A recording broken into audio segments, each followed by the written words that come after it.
So check this out. Gray Zone Warfare is going to be much bigger than we could ever fathom when it is all said and done and the complete product is laid out right in front of us. Hot take? One would think, but after listening to an incredible interview that was conducted by another YouTuber by the name of Rilo Gaming, my hype for this game has reached interdimensional levels. By the way, I encourage you all to go take a watch and or listen when you get some free time. I will link Rilo's video in the description and in the comments below. Either way, I encourage you to check out his channel because the content that he produces is incredible. But to get myself back on track here, in this interview, there were several things that were broken down in great detail. So I will do my best to summarize these things and then we can further discuss. So coming to Gray Zone Warfare at some point throughout its development, either at or post early access launch, we are going to have as follows. We will have PvE and PvP servers. Yes, you heard right. The game will have separate PvE only and PvP servers, allowing for players to have a choice in their experience. There will be designated player-to-player interactions. So think like a trading hub, an in-depth karma system, and interactions with NPC factions that aren't in the traditional sense, okay? The map will be dynamic, meaning the map will change. So, for example, during monsoon season, some areas will be flooded and the terrain will change, impacting gameplay. Also, the map will be constant, meaning that there is no time limit per run or raid. In fact, when you exfil, you technically don't even leave the map. You just return to your faction's base where there is no fighting allowed, in a sense. Unique game mechanics will be implemented, from the overall map design, as I briefly mentioned, AI behavior, navigation tools, identification of friend or foe, and the game's karma system that will be implemented. We also will be getting progression and skills that won't be coming in such a standard fashion. The game will include an XP system, customizable cosmetics, and a certification system for skills that won't go about skill development in a traditional manner. You'll just have to wait and see what implementation looks like on that because I don't really know how to further explain that.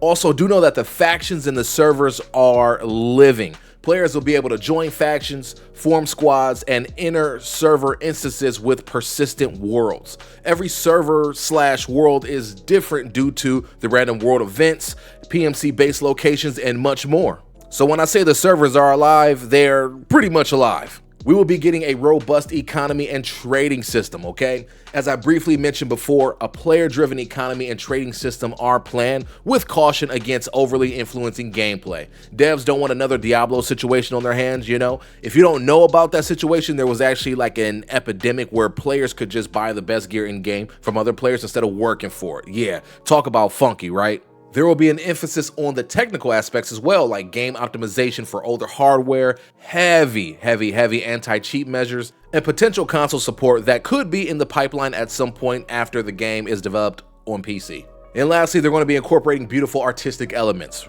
The devs will be dropping design elements like day-night cycles and weather effects that could possibly play a role in the game, kind of like what I mentioned before when talking about that monsoon season. The interview also touches on the development challenges that they have been faced with, team dynamics at Madfinger Games, and the overall vision for Gray Zone Warfare, emphasizing a tactical, immersive, and player-driven experience. Again, I highly encourage you all, once you have finished watching this video, to jump over to check out Rilo Gaming's video. Again, it is an immaculate interview and breakdown overall that'll give you all of what I just mentioned in extreme detail. Remember, that is linked in the description and in the comments. From that summary alone, yo, you cannot tell me that this is not going to be something that is groundbreaking. If it's done right, that is. If the mental image of what is being described to you does not excite you, then I don't think you're from this planet. Now, I do think it is fair to be cautiously optimistic, but I do believe that it's okay to share some excitement as well, especially with a development team like this that oozes passion and has such an ambition that they're striving to create something that's never been done before. Even if when this title comes to fruition and it is in its fully released state, they are not able to see all of those features through, you still have to respect the effort that they're putting into this title and how they are striving to revolutionize a subgenre that still has not fully blossomed. In my last video, I talked about how important it is for a title to launch in a state with minimal bugs, an incredible gameplay loop to set the tone, and to overall establish themselves. This could very well be that title when it drops. And you know what? Quick little sidebar here.